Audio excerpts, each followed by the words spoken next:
What's going on, guys? Welcome to another interview edition of Learn Crypto. My name is Nick Hellman, and today we have Edward Iskra, the Director of Communications from Bitcoin Gold. How you doing today?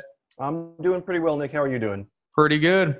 Before we get started, guys, make sure to like, share, and subscribe. Hit that notification bell to be the first to know about new content over here on Learn Crypto. And have a good day, as usual.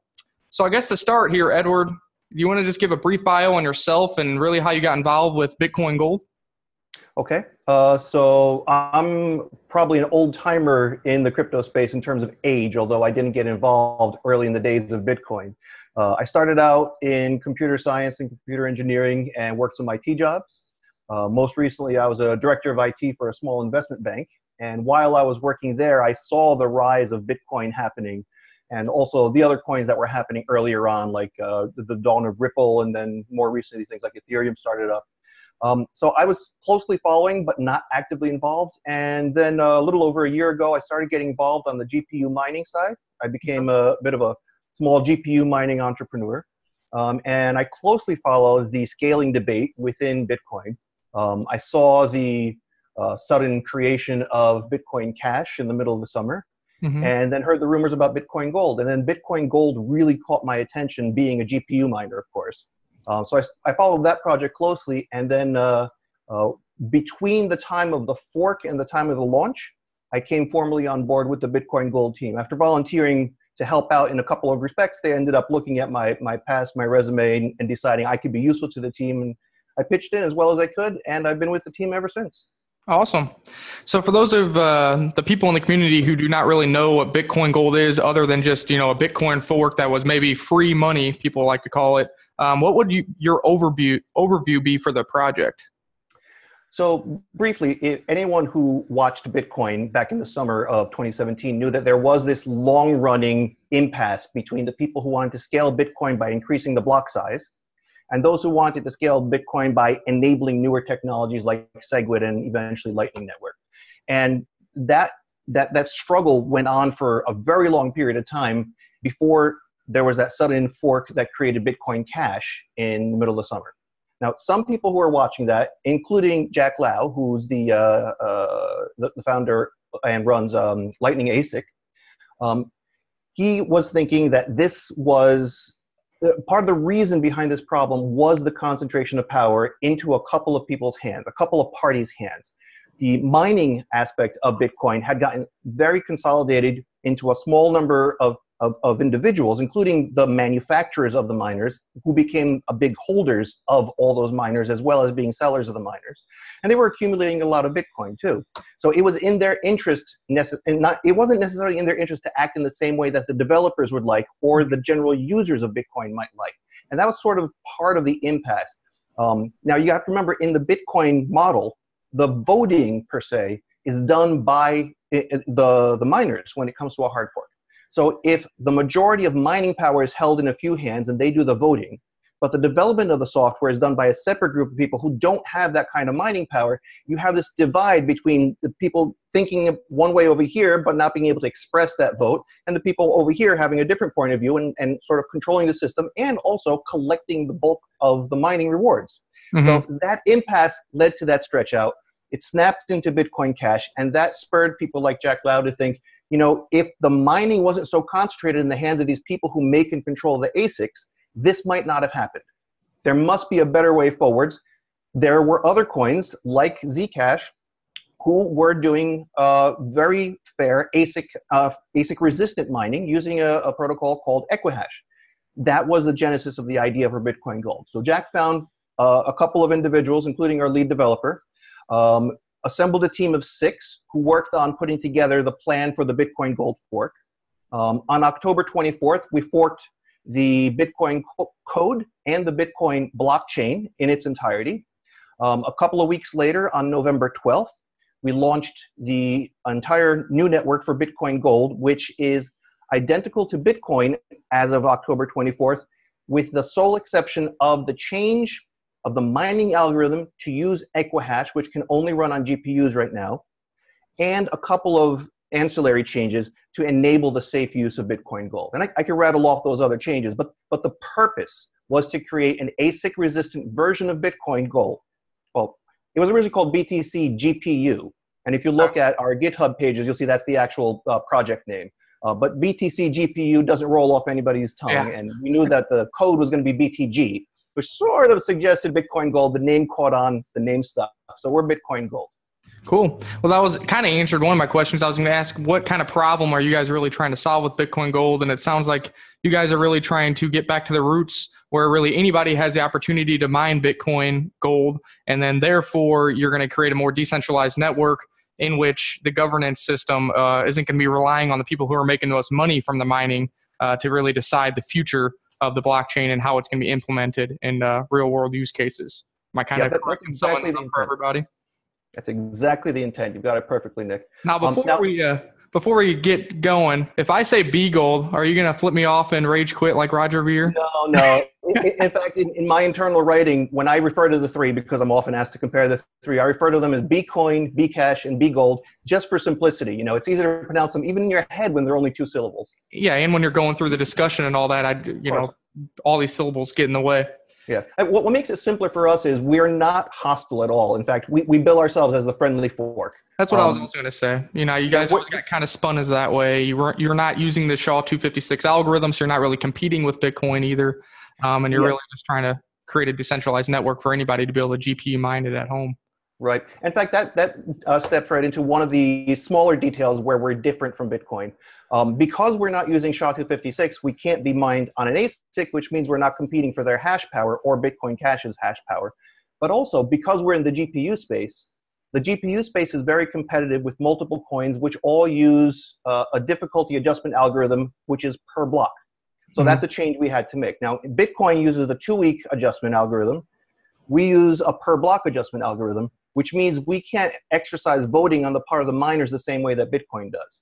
Now, of course, in Bitcoin, it's important to have a 2-week block time, a 2-week adjustment time, because when you do have a hard fork, you need time for the two sides of the fork to settle out their hash power. And if you immediately adjusted, they would both stay alive every single time. Yeah. That doesn't happen in the GPU mining space because you have to have a per block adjustment because there's so many other coins with a per block adjustment. You would either take everybody's mining power or lose all your mining power if you didn't adjust, which means on our roadmap, you'll notice that we have an item called blockchain democracy. We're going to be participating with other developers in this space, other researchers in this space to find other ways to allow for democratic decision-making on the blockchain without relying on the hard fork, which, hard forks have their complications. They have problems, but we can't rely on that model. We're doing an adjustment every block. Cool. Do you think we could talk a little bit about your monetary system you have in place, particularly inflation rate and also coin supply and this and that? But also you mentioned what kind of, do you guys take a percentage for a treasury? Now you were talking about how you liked how Zcash uses the Equihash algorithm, but when I have done a review in Zcash in the past, I think they personally take too much. They take 20% of all mining fees currently, and I think that's a little much, in my personal opinion, for a privacy coin under current standards. Do you want to get into that a little bit with what Bitcoin Gold does? Sure. I'd love to talk about what we do. To keep it as a friendly fork, I'm not going to criticize other groups' decisions. They were made at different points in time, and they have different goals and objectives. So I respect the Zcash team greatly, and most importantly, we greatly appreciate that they developed an open source the Equihash algorithm, which allows for our coin to exist right now. As far as the mining is concerned, we don't take any percentage of the ongoing mining, either as a project or in any project of ours. What we did do at the time of the fork was the first 8,000 blocks that were mined were done in a sort of private mining session where those rewards accumulated to a group of wallets controlled by the core team. And our core team has 6 keys. So all of those 8,000 blocks worth of coins, which is 100,000 coins, went into multi-sig wallets that require 4 of the 6 core members to access them. In addition to that, after the first 40,000 coins were mined, the remaining 60,000 coins, the bulk, were mined into multi-sig wallets that were also time-locked, which would release over the course of the next 3 years. So what we effectively did was create 100,000 new coins to fund an endowment. The endowment is secured against an individual trying to steal them by the fact that they're all 4/6 multi-sig, and they're secured against the idea of us prematurely spending them because they're all time-locked, stretching out as far as 3 years out. Okay. As far as the coin supply, that means that at the time of the fork, Bitcoin had about 16.5 million coins in the blockchain. We copied that entire blockchain.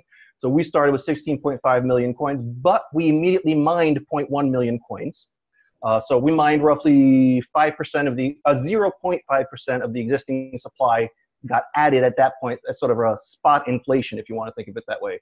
But since then, we have taken nothing for our treasury, and we have been taking nothing for our treasury.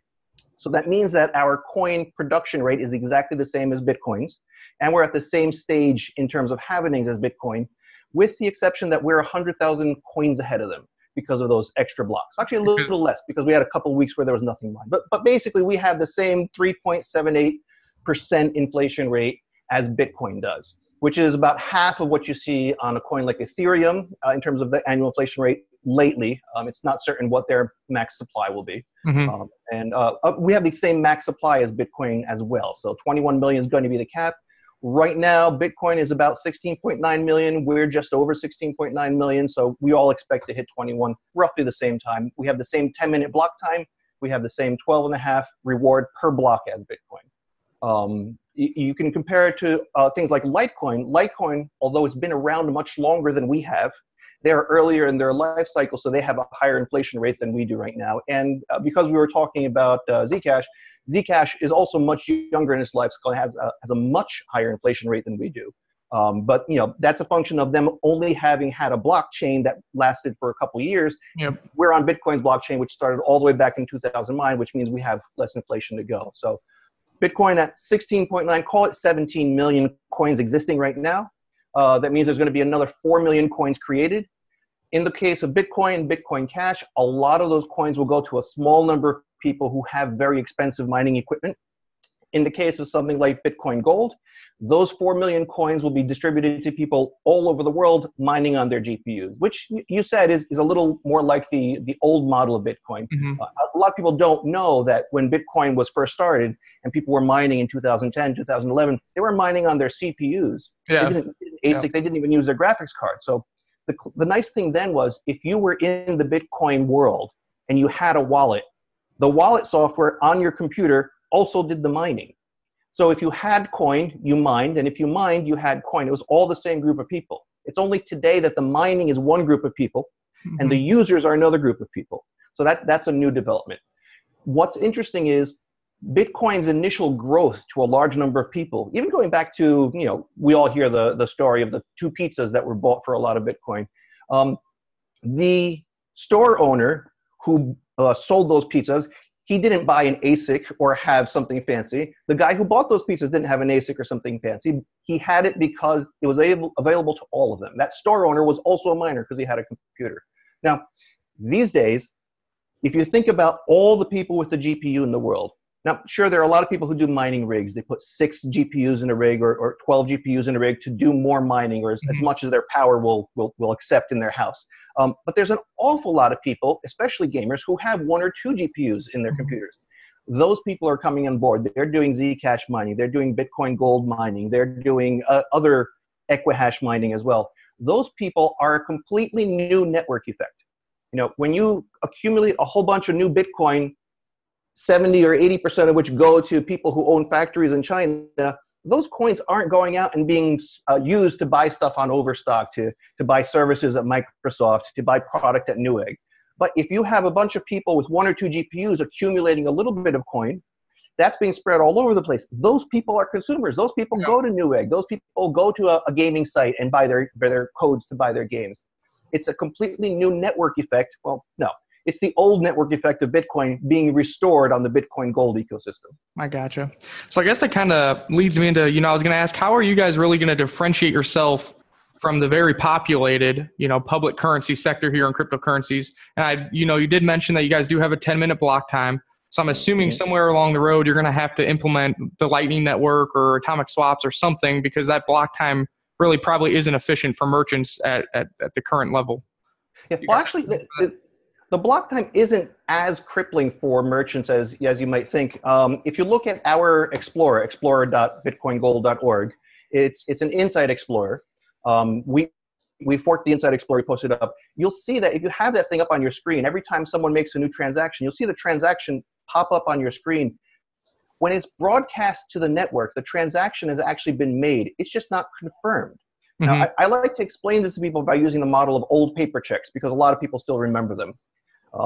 So when you write a check, that's kind of like sending that check is kind of like broadcasting to the network. The check hasn't cleared. Nobody has your money, but you've sent the check. And usually when a vendor receives a check from you, they hand you your merchandise. They don't always wait 3, 4, 5 days for the check to clear. Well, the corollary on the blockchain is as soon as you broadcast your transaction, you've signed the transaction. It's already authentically you. And all the full nodes see it. Places like our Explorer will show you that transaction. The merchant can immediately see, okay, this customer sent the money. I can see they sent the money. There's a slight risk of a double spend happening if somebody's doing a concerted attack. But that's not so hard for a merchant. Think of it this way. It's about the customer experience on the website. If I'm on a website and it presents me with a QR code to pay, and I send the payment, they can, in a second, see that the payment has been sent. And they can say, we've received your payment. We're going to ship your product. I'm happy. I leave. The website's closed. On the back end, so it waits 10 minutes, 20 minutes, 30 minutes to see as many confirmations as the merchant wants. You're still going to ship same day. The customer experience doesn't need a huge delay if you use sophisticated techniques. And the shipping doesn't have to be done until the payment is completely secure. So there's no huge hole there. But you're absolutely right. We do want to allow for more robust systems, faster systems, lower cost systems. Now, speaking of cost, we are currently the lowest cost way to send funds. We're less expensive, obviously, than Bitcoin, although Bitcoin's costs have come way down. Less expensive than Bitcoin Cash, less expensive than Litecoin. Part of that is utilization, but it's also that we have a relatively large block relative to our transaction size, and we built it intentionally to keep a low transaction cost. By the time we're starting to get fuller blocks and people are thinking about putting bigger fees, we're going to have Lightning Network ready. We've already got Lightning Network in development. We've already got nodes, Lightning nodes standing up. So, I mean, the testing is going on. We're well on track to be releasing that second quarter of this year. I'm not going to commit to it coming out second quarter because it's software development.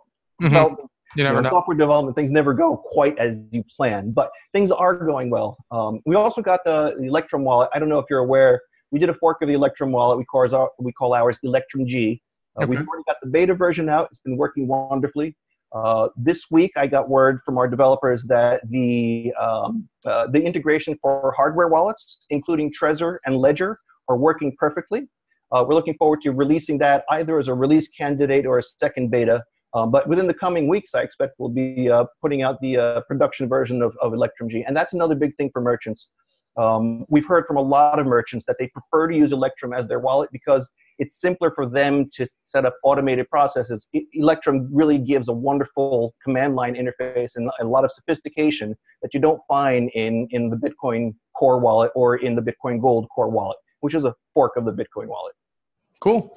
Yeah, I think you're definitely dead on with you don't really need the confirmations for online purchases. I think that Lightning Network or faster block times will be needed for storefronts, but as we know, that's kind of a dying industry anyways. I mean, obviously you want to appease those because there are still mom and pop shops, restaurants, things that you can still interact with it. But I think definitely targeting the online markets is the way to start. If I can throw something else in there, as far as storefronts, let's be honest.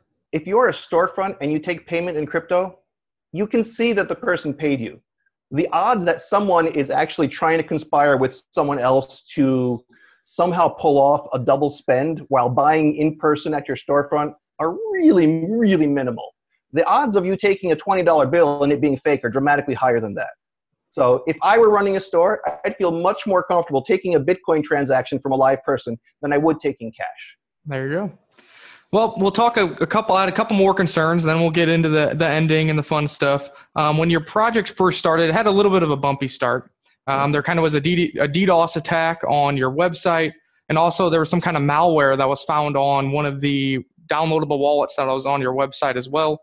Do you guys have any real plans on revitalizing your reputation in the future? You have, new marketing, upcoming use cases, announcements. Are you guys taking more precautions on the back end to make sure those kind of things don't happen here in the future? Oh, absolutely. I'm going to take those in reverse if I can. We've taken a lot of additional precautions. And to be honest, this is the crypto space. We should have taken every possible precaution from before day one. but we didn't.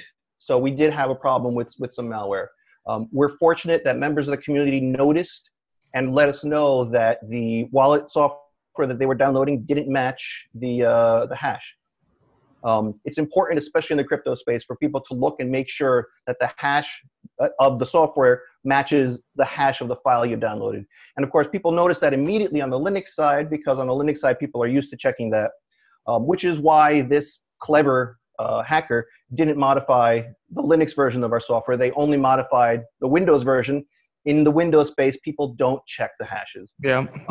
So since then, we've done a full audit of all our security systems. Everything is mandatory 2FA across the board, including things that don't look to be terribly important. We're considering everything critical because everything is a potential avenue for a social engineering attempt.